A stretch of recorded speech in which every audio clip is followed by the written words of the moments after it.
بسم اللہ الرحمن الرحیم۔ گمنام ہیروز کے معزز ناظرین، السلام علیکم۔ آئیے چلتے ہیں کہانی کی طرف۔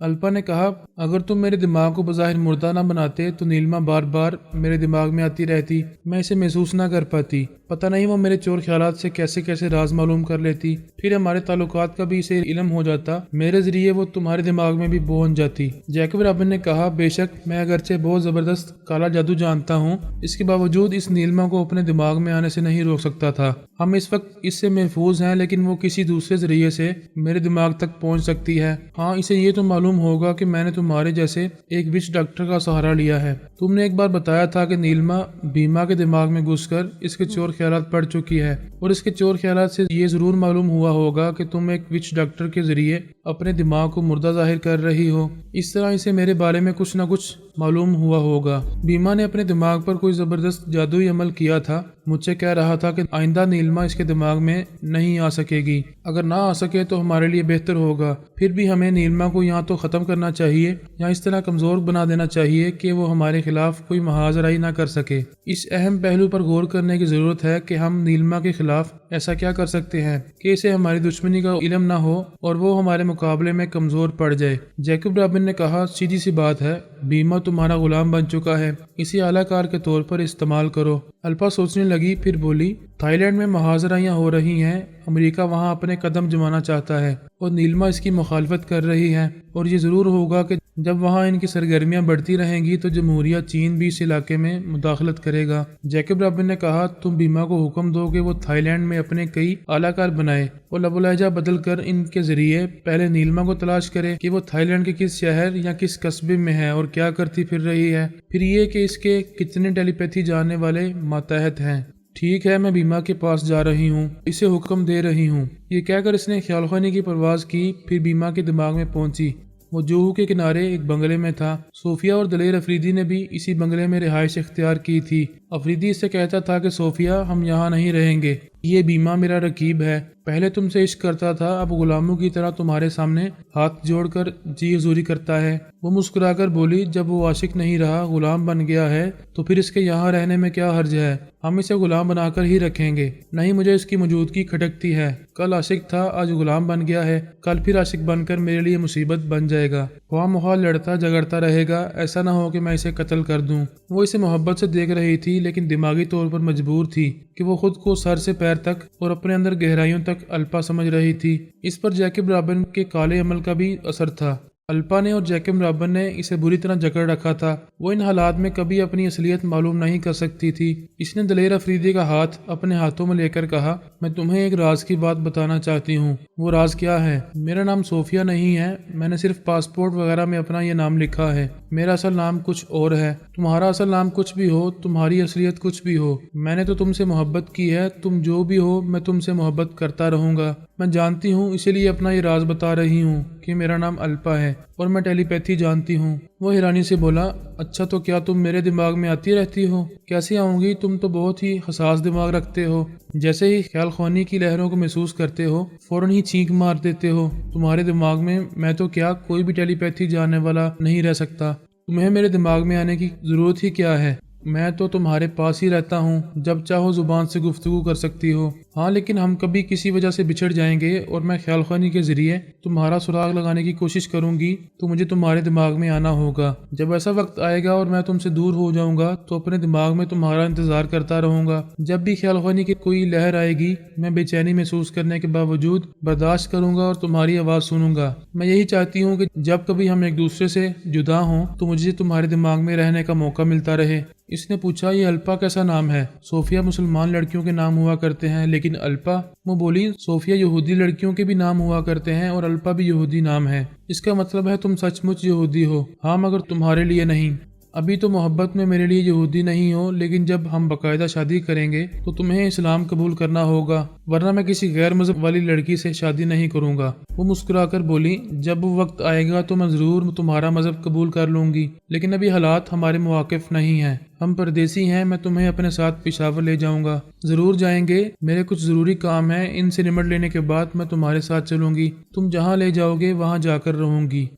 الپا خیال خوانی کے ذریعے بیما کے دماغ میں آئی تھی، اسے حکم دینا چاہتی تھی کہ وہ تھائی لینڈ میں اپنے اعلی کار بنائے۔ اس کے خیالات پڑھ کر معلوم ہوا کہ صوفیہ اور افریدی اپنے بیڈ روم میں باتیں کر رہے ہیں۔ وہ بیما کو ان کے بیڈ روم کی کھڑکی کے پاس لے گئی۔ بیما وہاں کھڑا ہو کر ان کی باتیں سننے لگا۔ وہ چاہتی تو براہ راست صوفیہ کے دماغ میں پہنچ جاتی، لیکن اس نے سوچا پتہ نہیں وہ دونوں کس طرح محبت بھرے لمحات گزار رہے ہوں گے۔ پہلے اس نے بیما کے ذریعے معلوم کیا، پھر صوفیہ کے دماغ میں پہنچ گئی۔ اس نے معلوم کیا کہ صوفیہ افریدی کے دماغ میں پہنچنے والی باتیں کر رہی تھی، اور افریدی اس بات پر راضی ہو گیا تھا کہ جب کبھی وہ ایک دوسرے سے جدا ہوں گے تو وہ اسے اپنے دماغ میں آنے دیا کرے گا۔ یہ بات الپا کے لیے فائدے کی تھی۔ وہ بھی یہی چاہتی تھی کہ افریدی کے دماغ میں اسے جگہ ملتی رہے تاکہ بوقت ضرورت وہ اسے بھی اپنا معمول بنا سکے، اور اسے معمول بنانے کے لیے اس نے یہ سوچ رکھا تھا کہ جب بھی ذرا دیر کے لیے اسے افریدی کے دماغ میں جانے کا موقع ملے گا، وہ ایک لمحہ بھی ضائع کیے بغیر اس کے دماغ میں زلزلے کے جھٹکے پیدا کرے گی، اسے دماغی طور پر بالکل کمزور بنائے گی۔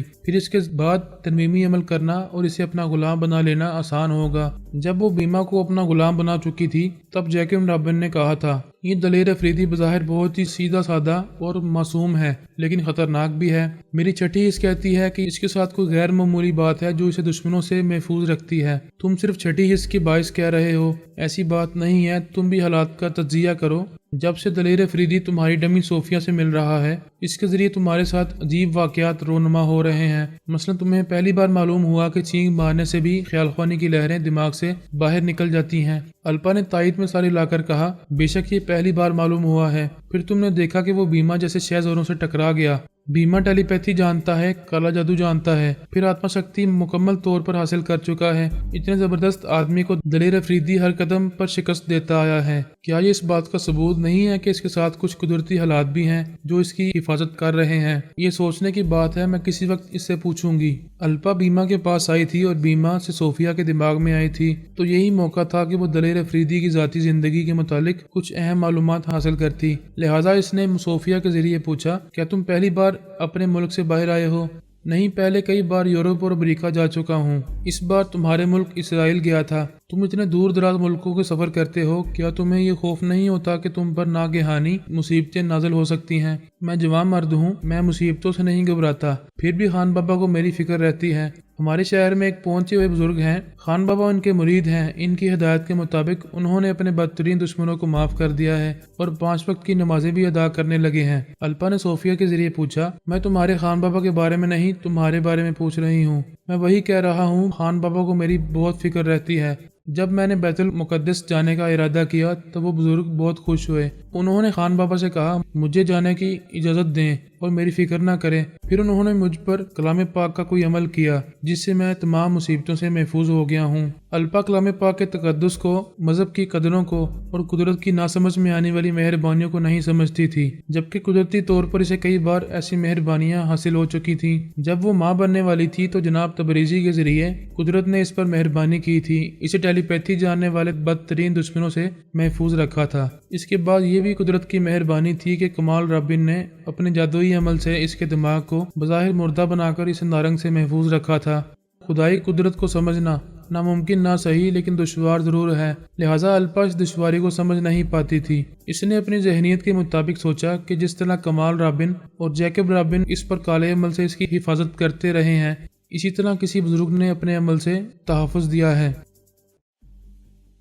پال پورٹ کا اس کے دونوں باڈی گارڈ اور 25 جانثار گوریلا فائٹرز اپنا چہرہ اور حلیہ بدل چکے تھے۔ کیمبوڈیا کے گھنے جنگلات سے نکل کر شہر نان پٹھ میں آ گئے تھے۔ گیروے رنگ کے لباس پہن کر بدھ بخشو بن گئے تھے۔ مہاتما بدھ کی مختلف عبادت گاہوں اور آشرم میں رہائش اختیار کر چکے تھے۔ انہوں نے اس شہر میں رہ کر ہپنوٹائز کرنے والے 2 ماہرین کو قید بنایا اور ایک خفیہ اڈے میں پہنچا دیا۔ وہاں انہیں گن پوائنٹ پر رکھ کر خود پر ترمیمی عمل کے ذریعے اپنے دماغوں کو مکفل کرا لیا، حساس بنوا لیا تاکہ وہ پرائی سوچ کی لہروں کو محسوس کرتے ہی سانس روک کر انہیں بھگا دیا کریں۔ سب سے پہلے پال پورٹ اور اس کے دونوں باڈی گارڈ کے دماغوں پر عمل کیا گیا، پھر یکے بعد دیگرے گوریلا فائٹرز کے دماغوں کو بھی مکفل کر دیا گیا۔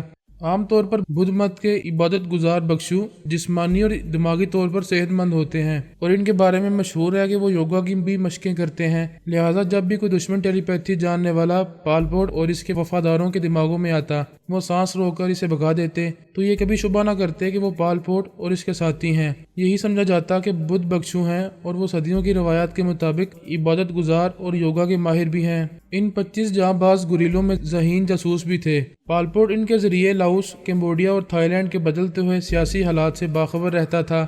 ایسے ہی وقت اس کے دو سراغ رسانوں نے بتایا کہ جمہوریہ چین کے حکام بابا صاحب کے ادارے سے دوستی کر چکے ہیں اور ان کے ذریعے ٹیلی پیتھی کی قوت حاصل کرنے والے ہیں۔ پالپوٹ نے پریشان ہو کر کہا، یہ بات بڑی تشویشناک ہے۔ ٹیلی پیتھی کا علم جمہوریہ چین میں پہنچ جائے گا تو چینی ٹیلی پیتھی جاننے والے ہمیں ڈھونڈ نکالیں گے، ہم ان سے چھپ نہیں پائیں گے۔ ایک باڈی گارڈ نے کہا، پہلے ہی دشمن ٹیلی پیتھی جاننے والوں کی کمی نہیں تھی، اب یہ چینی ٹیلی پیتھی جاننے والے ہمیں لاؤس، کمبوڈیا اور تھائی لینڈ میں تلاش کریں گے، ہمیں یہاں سے کسی دوسری جگہ منتقل ہو جانا چاہیے۔ دوسرے باڈی گارڈ نے بھی اس مشورے کی تائید کی۔ پالپوٹ بڑی پریشانی سے سوچتا رہا، پھر بولا، بے شک ہمیں موجودہ حالات کو سمجھتے ہوئے یہاں سے دور جانا چاہیے، لیکن اس طرح کہ یہ علاقہ ہماری نظروں میں رہے اور ہم یہاں کے بارے میں آسانی سے معلومات حاصل کرتے رہیں۔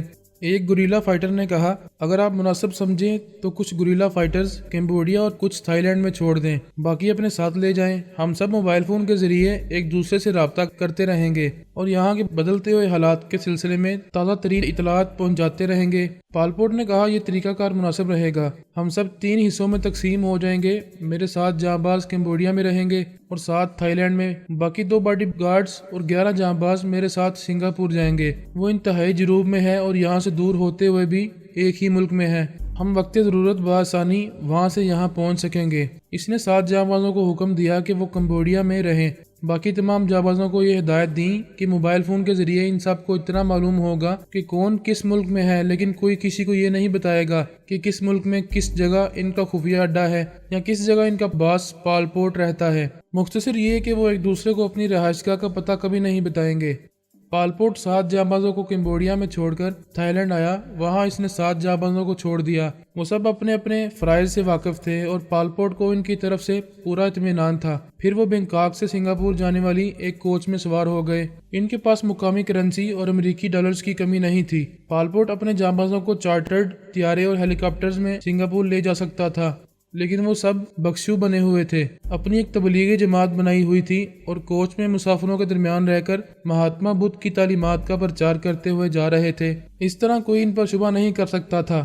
یہ پرانی کہاوت ہے کہ گیدڑ کی موت آتی ہے تو وہ شہر کی طرف بھاگتا ہے، لیکن پالپوٹ اور اس کے جاں بازوں کے سلسلے میں یہ کہاوت پرانی نہیں تھی۔ ان کی موت آئی ہو یا نہ آئی ہو، شامت آ گئی تھی، اس لیے وہ سنگاپور پہنچ گئے، جہاں ثانی پہلے ہی زی سلوانا کی حیثیت سے اور سباتا بانو عرف جینی پرسنل سیکرٹری کی حیثیت سے پہنچی ہوئی تھی۔ پارس اور پورس بھی کوالالمپور میں ثانی کو تلاش کرنے کے بعد ناکام ہو کر سنگاپور آ چکے تھے۔ وہاں مہاتما بدھ کا ایک بہت بڑا مندر تھا۔ مندر کے وسیع احاطے کے اندر آشرم کی کئی عمارتیں تھیں۔ پالپوٹ اپنے باڈی گارڈ کے ساتھ وہاں کے ایک آشرم میں آ گیا۔ اس کے دونوں باڈی گارڈ اور 11 جاں باز گوریلے بخشو بن کر آئے تھے اور وہ ان کا گرو بنا ہوا تھا، لہٰذا اس آشرم میں اس کا بڑی عزت سے استقبال کیا گیا۔ اس کے بخشوؤں کو ایک بہت بڑا کمرہ رہنے کے لیے دیا گیا اور پالپوٹ کو ایک چھوٹا کمرہ علیحدہ رہائش کے لیے مل گیا۔ وہ اس کمرے میں تنہا رہ کر اپنی خفیہ سرگرمیاں جاری رکھ سکتا تھا۔ پالپوٹ نے موقع پا کر اپنے اس کمرے کے دروازے کو اندر سے بند کیا، پھر ایک کھڑکی کے پاس آ کر موبائل فون آن کیا۔ اس کے جاں باز جو کمبوڈیا میں تھے ان سے رابطہ کرنے کے بعد بولا، ابھی امریکی اکابرین سے فون کے ذریعے رابطہ کر کے میری ہدایت کے مطابق ان سے گفتگو کرو، ان کا جو جواب ہو اس سے مجھے آگاہ کر دینا، میں تمہارے فون کا انتظار کرتا رہوں گا۔ اس کے 7 جاں باز گوریلے کمبوڈیا کے ایک شہر نان پٹھ میں تھے۔ ان میں سے ایک جاں باز نے فون کے ذریعے امریکی اکابرین سے رابطہ کیا۔ فوج کے ایک اعلیٰ افسر کی آواز سننے کے بعد بولا، میں پالپوٹ کا ایک خادم بول رہا ہوں۔ اچھا، تو اب تمہارے پالپوٹ کی کمر ٹوٹ رہی ہے۔ وہ اتنے عرصے تک جنگلوں میں چھپتا پھرتا رہا، اب اس نے اچھی طرح سمجھ لیا کہ اس کے فرار ہونے اور روپوش رہنے کے لیے کوئی جگہ نہیں بچی ہے۔ سراغ رساں اور تھائی حکومت کے فوجی ہر جگہ پہنچ رہے ہیں۔